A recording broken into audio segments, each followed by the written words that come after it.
hadda ka hor waxaa jiray laba nin oo tahriibayaal ah waxay ka soo baxeen Liibiya doon yar bay soo qaateen way soo tahriibeen waxay ka soo baxeen Liibiya waxay soo mareen badda Mediterranean kala dhaho ilaa ay ka soo gaareen xeebta Talyaaniga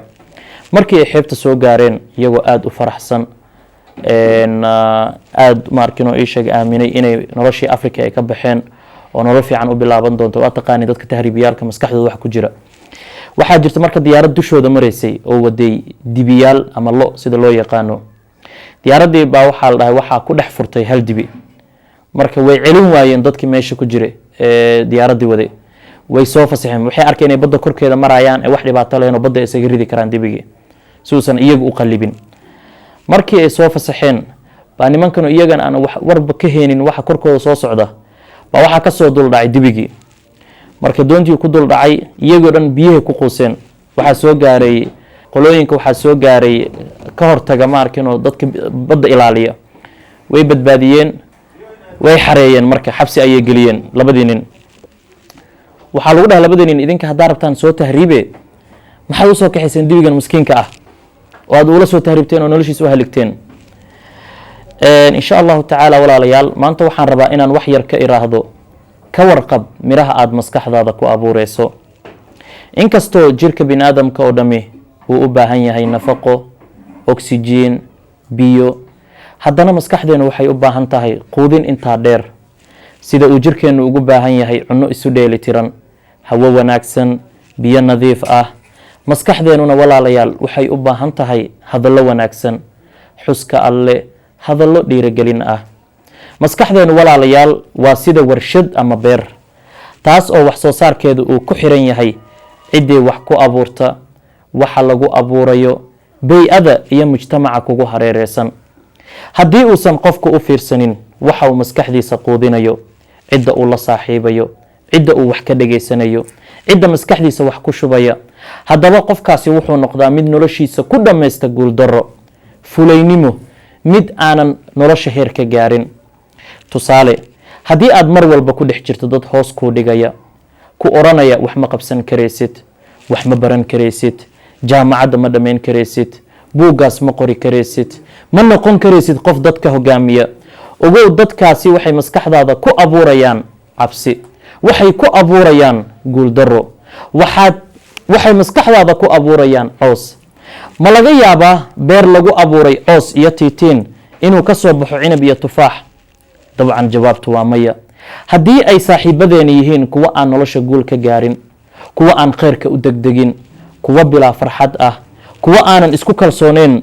ogow waxay maskaxdeena ku abuurayaan coos waxaad noqonaysaa sidoodoo kale waxaad bilaabaysaa inaad aaminto hadaladooda inaad isku aragto mid guul daraystay isagoo aanan waxba isku dayin waxaad aaminaysaa inaadan heer gaari kareenin waxaad aaminaysaa inaadan wax baran kareenin waxaad aaminaysaa inaadan ganacsi furan kareenin waxaad aaminaysaa inaadan waxba qabsan kareenin haddaba walaalayaal ka warqab cidda maskaxdaada wax ku abuureysa ka warqab cidda aad la saaxiibeyso waxay yiraahdaan qofka faqiirka ah ma ahan kan aan hanti haysanin kan guryaha quruxda badan aanan lahayn kan aanan caanka ahayn kan aanan wax walba aysan isugu daba dhaceenin balse waa kan maskaxdiisa cooska lagu abuuray waa kan aan garawsanin nimcooyinka Allah siiyey waa kan mar walba markaad aragto aad ka dareemayso inuu niyad jabsan yahay inuu aaminay inuusan waxba qabsan kareenin haddaba ma doonaysaa inaad heer gaadho ma doonaysaa inaad farxad ku noolaato ma doonaysaa in Allah subxaanahu wa ta'ala jannadiis uu ku geeyo noqo qof la saaxiibo dadka wanaagsan noqo qof la saaxiibo dadka ku dhiirigeliya inuu khayr ka sameeyo dadka ku dhiirigeliya inuu horumar uu gaaro noqo mid naftiisa markuu la hadlayo kula hadlo erayo wanaagsan markuu uu naftiisa la hadlayo kula hadlo erayo dhiirigelin ah erayo horumar gaarsiinaya waxaan rabaa inaan kusoo gabagabeeyo sheeko yar hadda ka hor anigoo ah dugsiga hoose dhiganaya baa waxaa inoo idlaaday sanad dugsiyeedkii waxaan galnay fasax dheer waxaan waalidiinteedii ka codsaday inay fasaxayga aan la soo qaato awowgey gurigiisa waxaa ku taalay beer yar oo aad u qurux badan waxaa lagu jiray waqti jilaal ah beerta waxaa ka bixi jiray ubaxyo aad u qurux badan indhaha soo jiidanaya udgoon badan leh caraf badan ay kasoo baxaysay. sidoo kale beerta waxaa dhinac yar oga yaalay coos, cooskaasoo mar walbaba beerta la qeybsanayay nafaqada la siiya beerta, biyaha lagu shubo, nafaqada wixii oo dhan buu la qeybsanayay beerta, qoraxdii buu la qeybsanayay. waxaan arki jiray awowgii oo mar walbaba keliya waraabinayo, inkastoo lagu jiro waqti jilaal ah, haddana wuxuu waraabin jiray keliya ubaxyada. wax yar kadib, maalmo yar kadib, waxaa dhacday in cooskii uu iska dhammaaday, uu milmay, uu go-go-ay, maadaama uu biyana waayey, jilaalna lagu jiray. laakiin ubaxyadoodu sidii ayay u qurux badnaayeen, sidoodii ayay usoo